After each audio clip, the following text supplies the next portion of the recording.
Welcome to education পয়েন্টে। আজকে আমরা এইচএসসি দ্বারা 2024 পরীক্ষার্থী তাদের জন্য দ্বিতীয় স্টেপে যে সাজেশনটা আমি রাখছি, হয়তো ইতিপূর্বে তোমরা জানো তোমাদের গ্রামার যে টপিকস এটা কিন্তু 60 মার্কের ভিতরে হবে। আর এখানে কিন্তু আমি সবগুলোর ভিতর থেকে তোমাদের যে রাইটিং পার্ট, যে পার্ট দুটো থাকবে, পার্ট এ আর পার্ট বি। রাইটিং পার্টে তোমাদের যে 40 মার্ক সেটা কিন্তু আমি সাজেশন তোমাদের দিব, সেটা খুব ভালোভাবে পড়বে। আর ইতিপূর্বে দেখো তোমাদের প্যারাগ্রাফ যেগুলো আসবে সেইগুলো কিন্তু আমি প্যারাগ্রাফ দিয়ে রাখছি, আর যে প্যারাগ্রাফগুলো পড়তে হবে সেইগুলো কিন্তু আমি দিছি তোমাদের। প্যারাগ্রাফ 2টা বা 3টে স্টেপে আসবে, সবগুলোই কিন্তু আমি একবারে তোমাদের দিয়ে দিয়েছি। আজকে আমি আলোচনা করব তোমাদের যে সাজেশনটা দিব সেটা ফর্মাল লেটার, যেগুলো লেটার ওয়াইজ আসবে সেইগুলো কিন্তু আমি তোমাদের আজকে সাজেশন যেগুলো দেবো এইগুলো ঘুরে ঘুরে পড়বে। প্রথমে আমি 3টা ভাগে ভাগ করছি, 99%, 90 আর 80%। এখানে 3 ক্যাটাগরি আমি ভাগ করছি, 3টা স্টেপে পড়লেই হবে। দেখো প্রথমে আমি যেগুলো খুবই ইম্পর্টেন্ট, যেগুলো পরীক্ষায় আসবে, এক কথায় আসার মতো, এগুলো না পড়ে তুমি হলে যাবে না। প্রথমে আমি রাখছি, দেখো এখানে মোট 6টা রাখছি, 6টা খুব ভালোভাবে পড়বে। প্রথমে রাখতেছি আমি লাইব্রেরি ফ্যাসিলিটি, আর একটা ইনক্রিজিং লাইব্রেরি ফ্যাসিলিটি।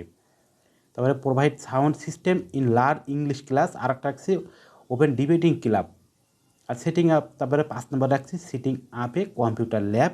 আর এখানে রাখছি অ্যারেঞ্জ ট্যুর, মানে ট্যুরে যাওয়ার জন্য পারমিশনসে তোমার প্রিন্সিপালের কাছে একটা লেটার লেখো।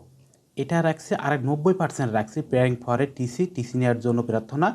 আর একটা রাখছি হচ্ছে এখানে increasing the number of book in the college library, মানে কলেজ লাইব্রেরি বই সংখ্যা বৃদ্ধি করার জন্য একটা লেটার লিখতে হবে। তারপরে এডুকেশন বোর্ড অফ স্টুডেন্ট, তারপরে রাখছি ইমপ্রুভ কম্পিউটার ল্যাব ফ্যাসিলিটি। আর 5 নম্বরে রাখছি তোমার যেগুলো আসবে ক্লাসরুম, মানে করো সাউন্ড সিস্টেমে যে ক্লাস একটু বৃদ্ধি করার জন্য, ক্লিয়ার করার জন্য সেইগুলো। তারপরে সিটি না স্কুল হোস্টেল বা কলেজ হোস্টেল, যেহেতু কলেজে পড়ো কলেজ হোস্টেল আসবে। এ হচ্ছে এবং 90%-এর ভিতরে যেগুলো আসবে তোমরা খুব ভালোভাবে পড়বে।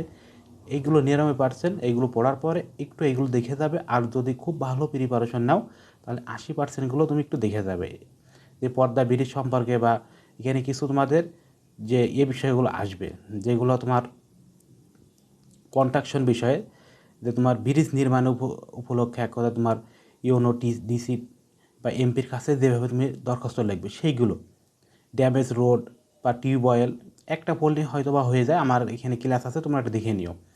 তারপর লিখে জব অ্যাপ্লিকেশন, এইটা তোমার একটু দেখে যাবে। এগুলো হয়তো আসবে না, আমি আসতে দেখিনি। সো টেস্ট পরীক্ষার পরে তোমাদের আমরা সিদ্ধান্তে আসবো এগুলো কি আসবে কি আসবে না। সো তোমরা একটু দেখে যাবে এগুলো। সো এইগুলো কিন্তু তোমাদের জন্য কিন্তু খুবই ইম্পর্টেন্ট, তোমার টেস্ট পরীক্ষার জন্য কিন্তু এগুলো খুব ভালো ইম্পর্টেন্ট।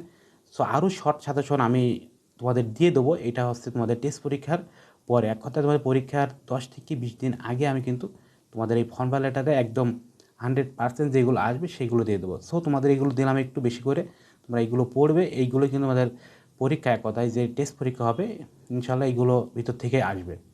সো আমি কথা বাড়াতেছি না, তোমরা এইগুলো দেখো ফর্মাল লেটার, আমি step by step day by day আমি তোমাদের সাজেশনগুলো দিব, তোমরা এইগুলো খুব ভালোভাবে পড়বে। আর প্রত্যেক স্টেপ বাই পড়ে প্রতিদিনই পড়াগুলো তুমি প্রতিদিন কভার করবে, তাহলে তোমার আর কোনো সমস্যা থাকবে না। আজকে আমি এই পর্যন্ত রাখছি। সবাই ভালো থেকো, সুস্থ থেকো। আল্লাহ হাফেজ।